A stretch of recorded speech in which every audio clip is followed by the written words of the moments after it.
Good morning my dear student. जैसा कि पता है आपको बेटा, कल हम आपको क्या बता रहे हैं, न्यूमेरिकल बता रहे हैं। तो ये अगला वीडियो है, एक दो न्यूमेरिकल आपके लिए आज लेके आए हैं। इन न्यूमेरिकल को देखिए क्या है। तो पहला न्यूमेरिकल आपकी स्क्रीन पर ये रहा। पहला न्यूमेरिकल है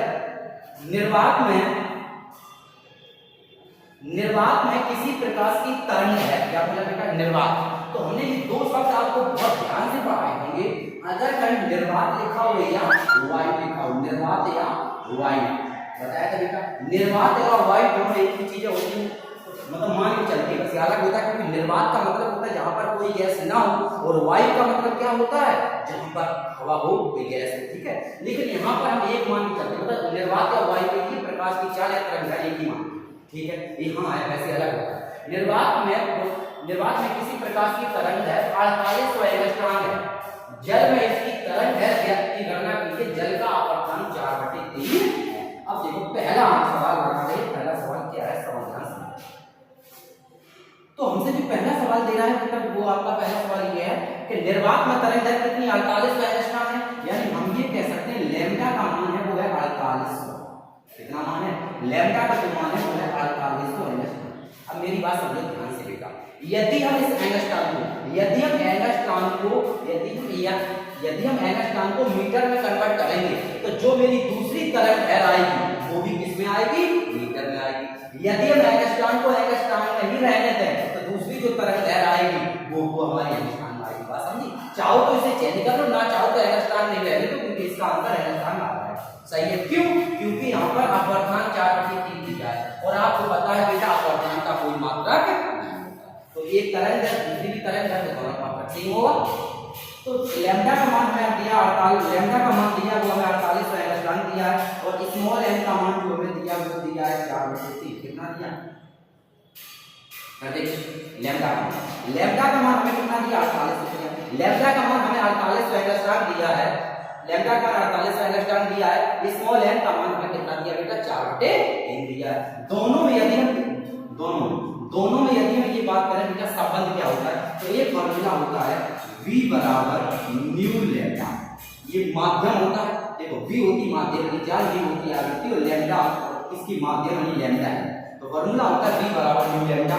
एक फॉर्मूला होता है बेटा C बराबर न्यू लैम्डा। ध्यान समझना, किसी माध्यम, ये हम बात कर रहे हैं किसकी बेटा? माध्यम की। जब किसी माध्यम की बात कर रहे हैं तो फॉर्मूला होगा V बराबर न्यू लैम्डा है। और जब किसकी बात करें? निर्वात की। किसकी बात करें बेटा? निर्वात की। निर्वात में प्रकाश की चाल वही रहती है, तो निर्वात या वायु प्रकाश की चाल C बराबर न्यू लैम्डा।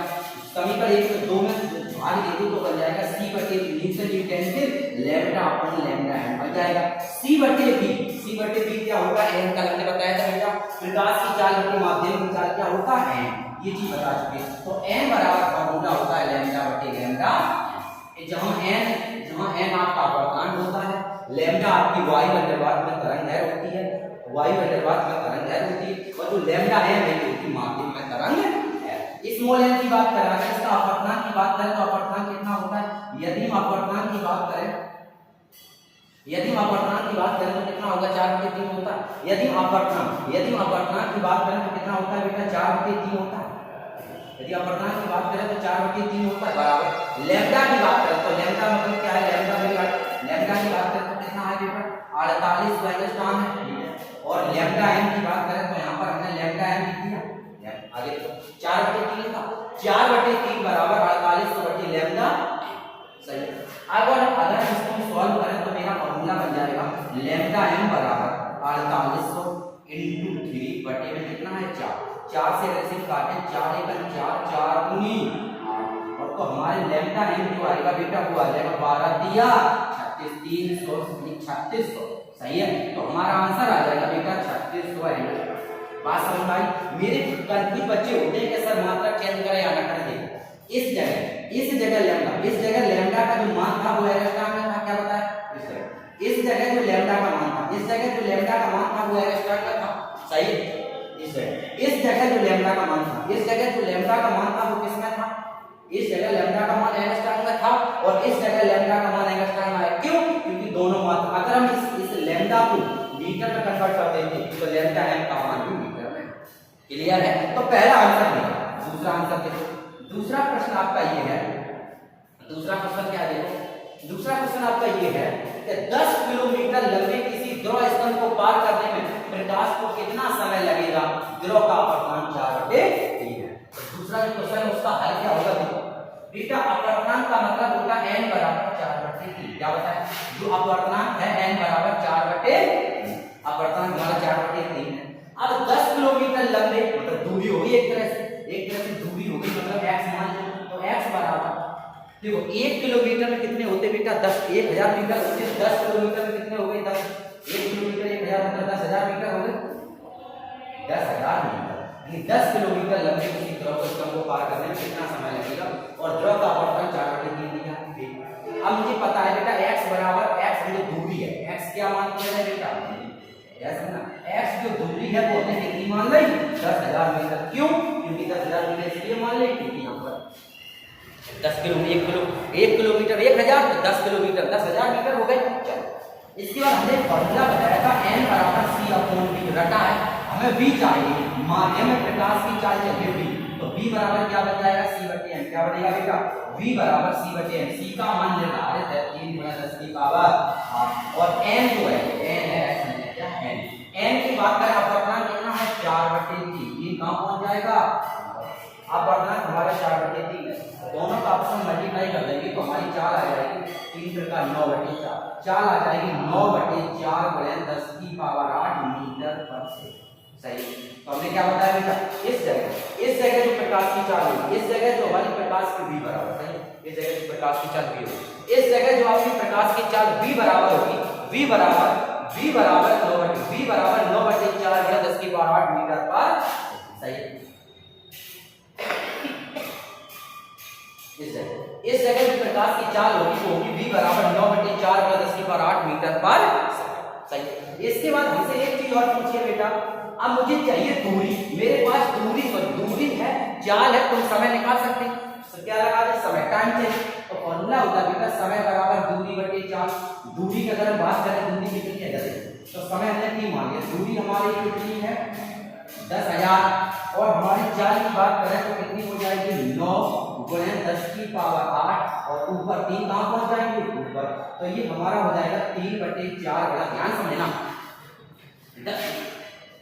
10,000 का मतलब है कितनी जीरो है 4 और नीचे 10 की पावर 8 का मतलब है कितनी 8 पावर है, यदि 10 की पावर 8 ऊपर जाएंगे तो माइनस की होगी, 8 में से 4 कम कर दो कितनी पावर बचेगी -4।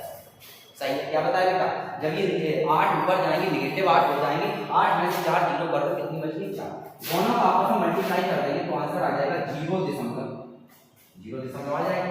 आप जरा देखो इतना ध्यान से देखो, नहीं गड़बड़ हो गई, 9/4 क्या आंसर आ जाएगा 9/4, तो यहाँ 9 आएगा, कितना आएगा बेटा 9 और 4 कहाँ पहुंच जाएगा ऊपर, तो ये ऊपर हो जाएगा मेरा 4 नीचे हो जाएगा 9, सही है, ठीक है 9/4 हो जाएगा। ठीक बेटा, हम क्या करेंगे जब इसका भाग करेंगे 0.40 हो गई, 9 चौको 36, सही है, 9 चौको 36, 4 बची 9 चौको 36, फिर ऐसे ही चलता रहेगा 4 × 10 की पावर -5, तो इसको हम कार्य करके इधर बढ़ा दो 4.5 × 10 की पावर -5 से, तो कितना समय लगेगा बेटा, समय की यदि हम बात करें तो 4.5 × 10 की पावर -5 सेकंड कितना समय लगेगा। ठीक है, तो यही हमने पूछा कितना समय लगेगा किसी ध्रुव का अपवर्तनांक 4/3 है, तो हमने आपको बता दिया बेटा, उसको समय की बात करें कितना समय लगेगा, तो समय आपका यहाँ पर आपको दिखाया गया 4.5 × 10 की पावर -5 सेकंड का समय लगेगा। ठीक है, क्यों, क्योंकि बेटा दूरी हमारी 10,000 और जो मेरी चाल आई है, चाल कितनी आई है, चाल हमारी आई है 9/4 × 10 की पावर 8 मीटर पर सेकंड, यहाँ पे सॉल्व करके 4.5 × 10 की पावर 5 मीटर पर सेकंड।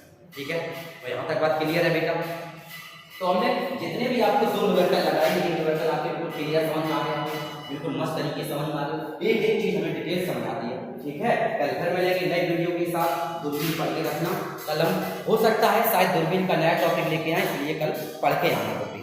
ठीक है।